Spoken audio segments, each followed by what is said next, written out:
ప్రపంచ సాహిత్యంలోనే మొదటి కావ్యం మన రామాయణం. వాల్మీకి మహర్షి ఆ రామాయణాన్ని రచించినందువలన ఆయనకు ఆదికవిగా పేరు వచ్చింది. మానవ జీవితాన్ని సంస్కరించగల మహాకావ్యం ఏదైనా ఉందంటే అది రామాయణం మాత్రమే. రామాయణాన్ని చదవడం వల్ల భార్యాభర్తల సంబంధం, అమ్మానాన్నల ప్రేమానురాగాలు, అన్నతమ్ముల అనుబంధం ఇలా ఒకటే కాదు, గురుభక్తి, స్నేహఫలం చెప్పుకుంటూ పోతే ఇలా చాలా ఉన్నాయి. అందుకే రామాయణాన్ని చదవడం అంటే జీవితాన్ని చదవడం అని అంటారు. అటువంటి రామాయణం గురించి ప్రతి విద్యార్థి తెలుసుకోవాలని మన రాష్ట్ర ప్రభుత్వం 10వ తరగతి ఉపవాచకంలో రామాయణాన్ని చేర్చడం జరిగింది. ఈ వీడియోలో మనం రామాయణంలోని బాలకాండ గురించి చెప్పుకుందాం. నారద మహర్షి ఎల్లప్పుడూ తన నోటి వెంట స్మరించే ఒకే ఒక పేరు నారాయణ. నారాయణుడు అంటే ఎవరు? శ్రీ మహావిష్ణువు. నారద మహర్షి ఒకసారి వాల్మీకి ఆశ్రమానికి వస్తాడు. నారద మహర్షి గొప్ప తపస్వి. అలాగే తను ఎలాంటి విషయాన్నైనా అలవోకగా మాట్లాడగలిగే శక్తి తనకుంది. వాల్మీకి మహర్షి ఒకసారి నారదునితో ఇలా అంటాడు, ఓ మహర్షి, అసలు అన్ని మంచి లక్షణాలు ఒకే వ్యక్తిలో సాధ్యపడతాయా?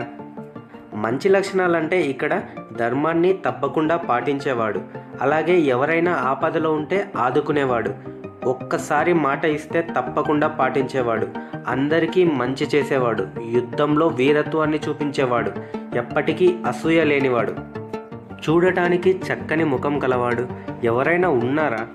పెద్దల మాటల్ని గౌరవించే వ్యక్తి ఈ ముల్లోకాల్లో ఎవరైనా ఉన్నారా అని వాల్మీకి మహర్షి నారదుల వారితో అడుగుతాడు. అప్పుడు నారద మహర్షి చిన్న చిరునవ్వుతో ఇలా చెప్పాడు, ఓ వాల్మీకి మహర్షి, ఇన్ని మంచి లక్షణాలు ఒకే మనిషిలో ఉండడం సాధారణంగా అంటే జరగదు. కానీ నువ్వు అడిగిన గుణాలన్నీ ఒకే ఒక వ్యక్తిలో ఉన్నాయి. అతని పేరే శ్రీరామచంద్రుడు అని తెలిపాడు. అప్పుడు నారద మహర్షి వాల్మీకి రామాయణ గాథను మొత్తం వివరించాడు. ఇక నారద మహర్షి అక్కడి నుంచి బ్రహ్మలోకానికి వెళ్ళిపోయాడు. అది విన్న వాల్మీకి మహర్షికి తన మనసు నిండా రామాయణం మాత్రమే ఉంది. వాల్మీకి మహర్షికి ఇంకా నారదుని మాటలు వినిపిస్తూనే ఉన్నాయి. అప్పుడు వాల్మీకి మహర్షి గంగా నది దగ్గరకు వెళ్ళాడు స్నానం చేద్దామని. స్నానానికి నదిలో దిగిన వెంటనే వాల్మీకి చుట్టూ ఉన్న ప్రకృతి అందాలు మొత్తం పరవశిస్తున్నాయి. అక్కడే సమీపంలో ఒక చెట్టు మీద పక్షుల జంటను చూశాడు. వాటిని చూస్తూ ఆహా, ఎంత మధురంగా ఉన్నాయి. వాటి జంటను చూస్తూ ఎంతో ఆనందపరవశుడయ్యాడు వాల్మీకి. ఇంతలో ఒక వేటగాడు క్రూర బాణంతో మగ పక్షిని నేల కూల్చాడు. వెంటనే ఆ పక్షి విలవిలలాడుతూ కింద పడి ప్రాణాలు కోల్పోయింది. అప్పుడు మరో పక్షి తన దగ్గరకు వచ్చేసి తల్లడిల్లిపోయింది. అది చూసిన వాల్మీకి మహర్షికి ఏమీ అర్థం కాలేదు. వెంటనే కోపంతో, ఓ కిరాతకుడా, అనవసరంగా పక్షి జంటలో ఒక పక్షిని నువ్వు చంపావు. దీనికి శాపంగా నువ్వు శాశ్వతంగా అపకీర్తి పాలవుతావు అని శపించాడు. అనడమైతే అనేశాడు, కానీ తరువాత తనకు ఆశ్చర్యం వేసింది. ఆయన శపించినది ఛందోబద్ధకమైన శ్లోకంతో శపించాడు. సరే అని చెప్పేసి తిరిగి ఆశ్రమానికి వస్తున్నప్పుడు మళ్ళీ సరే అదే పక్షి గుర్తుకు వస్తూ ఉంది. అది ఎంత ఆలోచించకుండా ఉందామన్నా మనసులో మాత్రం ఆ పక్షి మాత్రమే గుర్తొస్తుంది. అప్పుడు ఆ ఆశ్రమానికి సృష్టికర్త అయిన బ్రహ్మ వాల్మీకిని చూద్దామని వచ్చాడు. అప్పుడు వాల్మీకి అతనికి ఏం చేయాలో అన్నీ చేశాడు. తరువాత వాల్మీకి మహర్షి కింద కూర్చున్నాడు. బ్రహ్మ వాల్మీకి మహర్షి కన్నా కొంచెం పైన కూర్చున్నాడు. ఇక్కడ మనం ఒక విషయం తెలుసుకోవాలి. పెద్దల పట్ల మనం ఎప్పుడూ మర్యాదపూర్వకంగా నడుచుకోవాలి. బ్రహ్మ వచ్చి కూర్చున్నా సరే వాల్మీకి మహర్షి మనసులో మాత్రం ఆ పక్షి మాత్రమే ఉంది.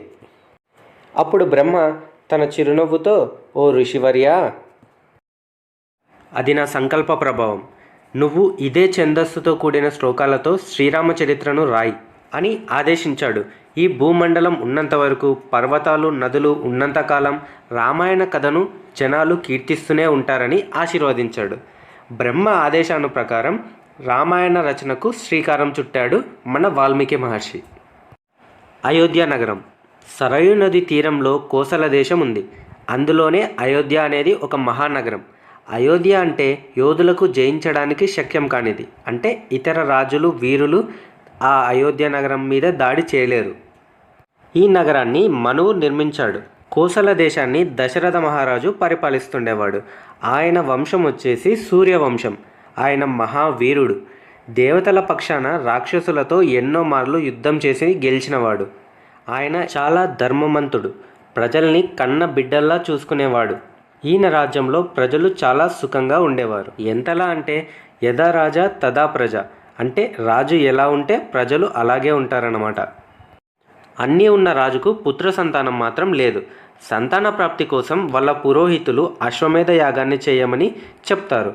సరయూ నదికి ఉత్తర తీరంలో యజ్ఞాన్ని ఏర్పాటు చేయడం జరిగింది. మంత్రి సారథి అయిన సుమంత్రుడు ఈ యాగానికి ఋష్యశృంగ మహర్షిని ఆహ్వానిస్తే ఫలితం వస్తుందని చెప్పాడు. ఋష్యశృంగుడు ఎక్కడ ఉంటే అక్కడ వానలు బాగా పడతాయి. దశరథుని ఆజ్ఞ మేరకు ఋష్యశృంగుడు కూడా వచ్చాడు. 3 రోజుల పాటు అశ్వమేధ యాగం శాస్త్రబద్ధంగా జరిగింది. యాగం పూర్తయిన తర్వాత ఋష్యశృంగుని పుత్రప్రాప్తి కోసం అడిగాడు. అప్పుడు ఋష్యశృంగుడు వెంటనే పుత్రకామేష్టి యాగాన్ని కూడా ప్రారంభించాడు. ఆ యజ్ఞం చేస్తున్నప్పుడు బ్రహ్మాది దేవతలు, గంధర్వులు, సిద్ధులు, మహర్షులు అందరూ ప్రత్యక్షమయ్యారు.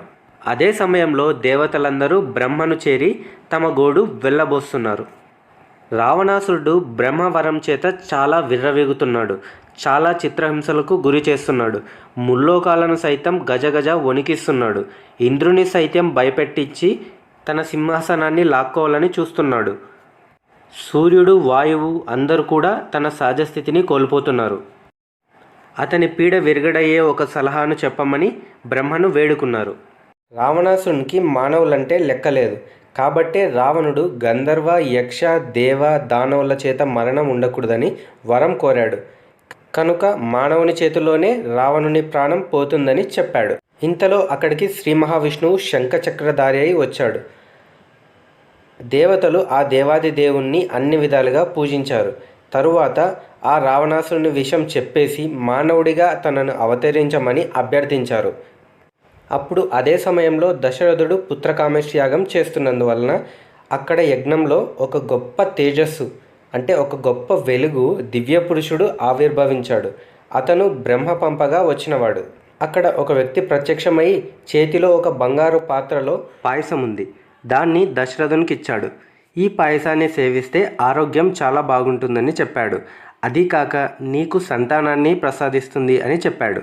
అది విన్న దశరథుడు చాలా సంతోషించాడు. ఆ పాయసాన్ని భార్యలైనటువంటి కౌసల్యాదేవికి, సుమిత్రాదేవికి మరియు కైకేయులకి పంచాడు. సంవత్సరం గడిచింది. చైత్రశుద్ధ నవమి నాడు కౌసల్యకు శ్రీరామచంద్రుడు జన్మించాడు. దశమి రోజు కైకేయికి భరతుడు జన్మించాడు. సుమిత్రకు లక్ష్మణుడు మరియు శత్రుఘ్నులు జన్మించారు. ఈ వార్త విని అయోధ్య మొత్తం చాలా సంతోషించింది. వారందరూ చాలా బాగా పెరుగుతున్నారు.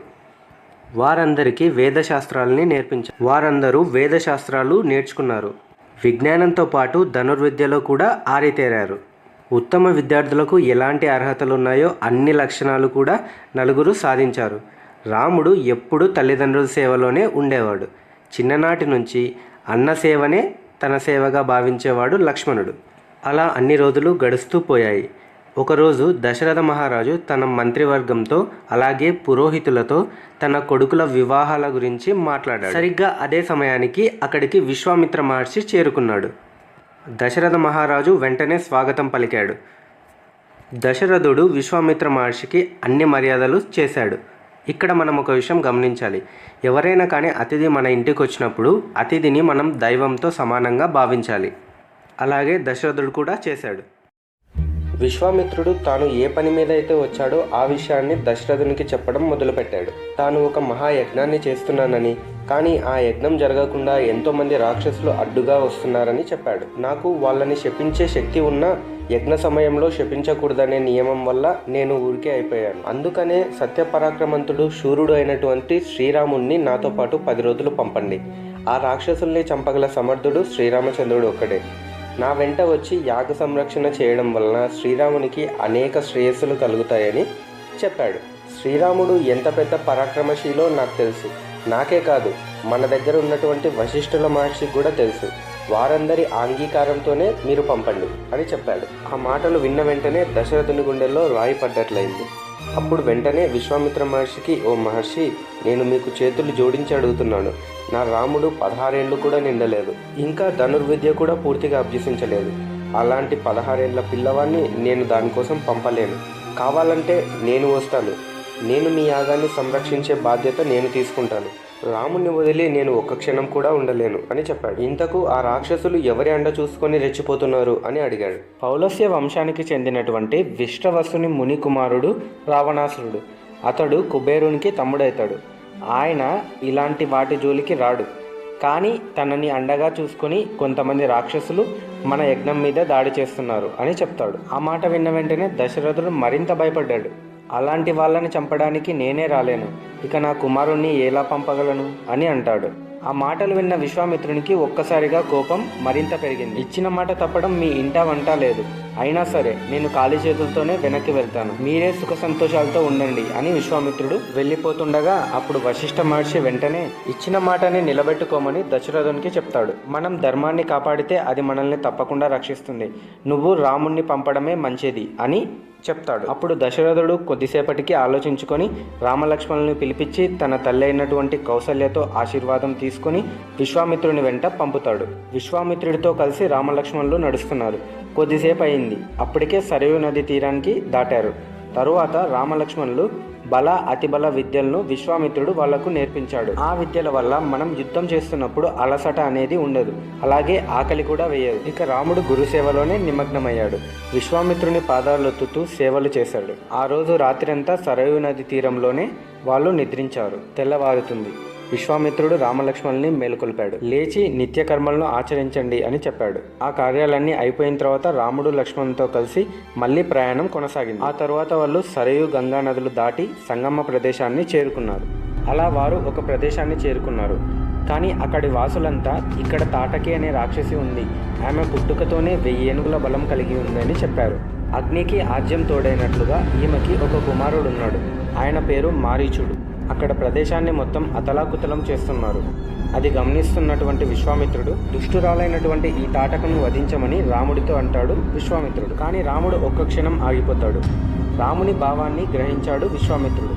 ఒక స్త్రీని ఎలా చంపడం అనే ఆలోచన నీకొద్దు, అయినా అధర్మపారాయణ అయిన తాటకిని చంపడం తప్పు కాదని చెప్పాడు. రాముడు ఒక్కసారిగా దృఢ నిశ్చయం తీసుకున్నాడు.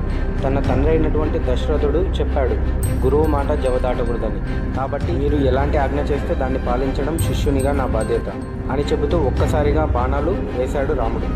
అయినా ఆవేశంతో మీదకు వస్తున్న తాటకిని లక్ష్మణుడు చూసి తన ముక్కు చెవులు కోసేశాడు.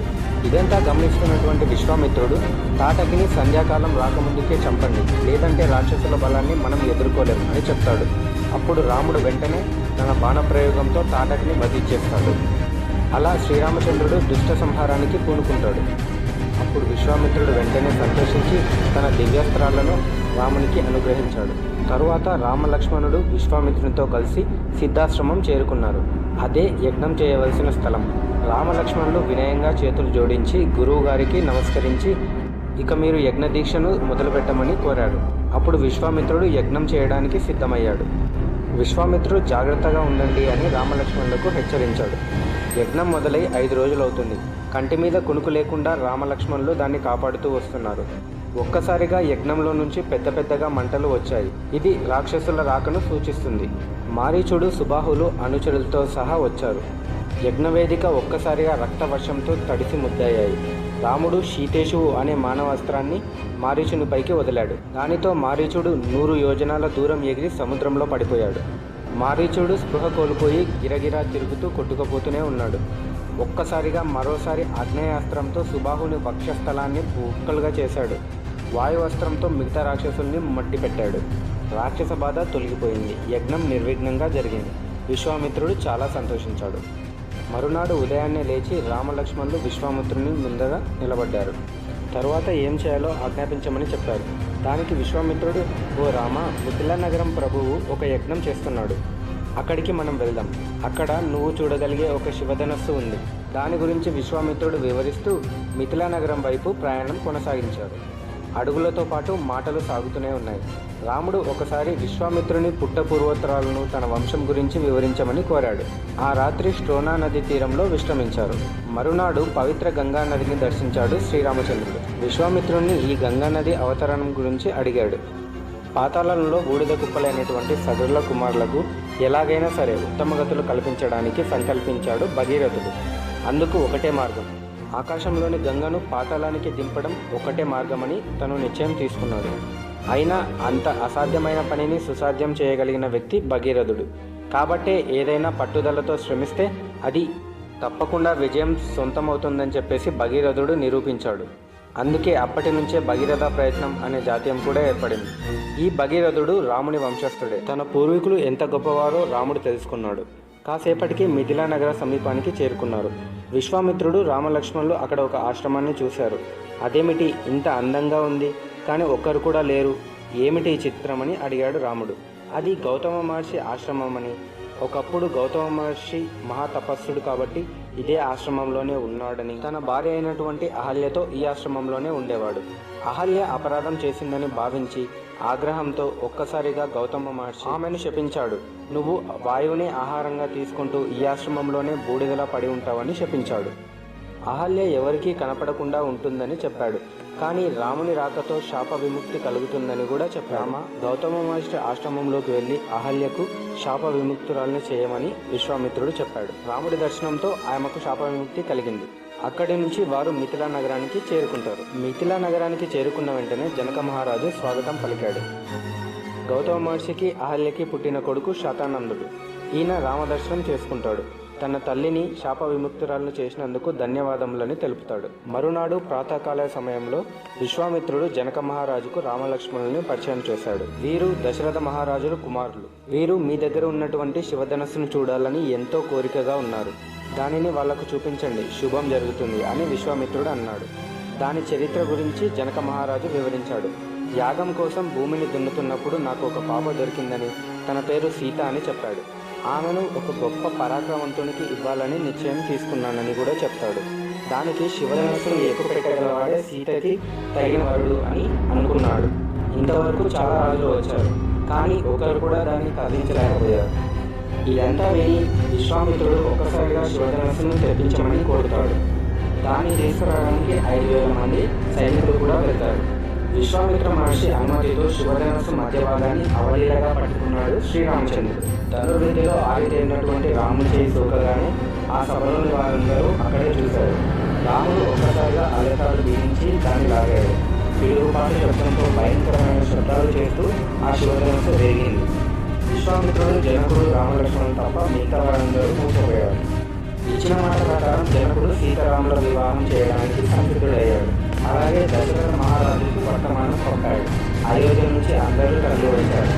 సీతను ఊర్మిళలు రామలక్ష్మణులకు, తన తమ్ముడి కుమార్తెలైనటువంటి మాండవిని, శృతకీర్తులని తన మిగతా 2 తమ్ముళ్లకు వివాహం జరిపించాడు. అక్కడి నుంచి వారు అయోధ్యకు చేరుకోవడంలో దారిలో వీళ్లకు పరశురాముడు ఎదురవుతాడు. ఆయన 21 సార్లు మొత్తం భూమండలాన్ని చుట్టి క్షత్రుడైన వాడు లేకుండా చేశాడు. అలాంటి పరశురాముడు శ్రీరాముడితో తన దగ్గర ఉన్నటువంటి ధనస్సును ఎక్కుపెట్టమని కోరుతాడు. దానికి శ్రీరాముడు అవలీలగా ఎక్కుపెట్టేశాడు. ఓటమిని అంగీకరించి పరశురాముడు తక్షణమే మహేంద్ర పర్వతానికి వెళ్ళి తపస్సు చేసుకుంటాడు. దశరథుడు తన కుటుంబంతో అయోధ్యను చేరుకుంటాడు. భరతుడు శత్రుఘ్నులతో మేనమామ వెంట తాతగారింటికి వెళ్తారు. రామలక్ష్మణులు తల్లిదండ్రుల సేవలోని నిమగ్నులై ఉంటారు. ఇక్కడితో బాలకాండ కంప్లీట్ అయింది. ఆ వే ఆఫ్ ఎక్స్ప్లెనేషన్ కనుక మీకు నచ్చినట్లయితే వీడియోని లైక్ చేయండి.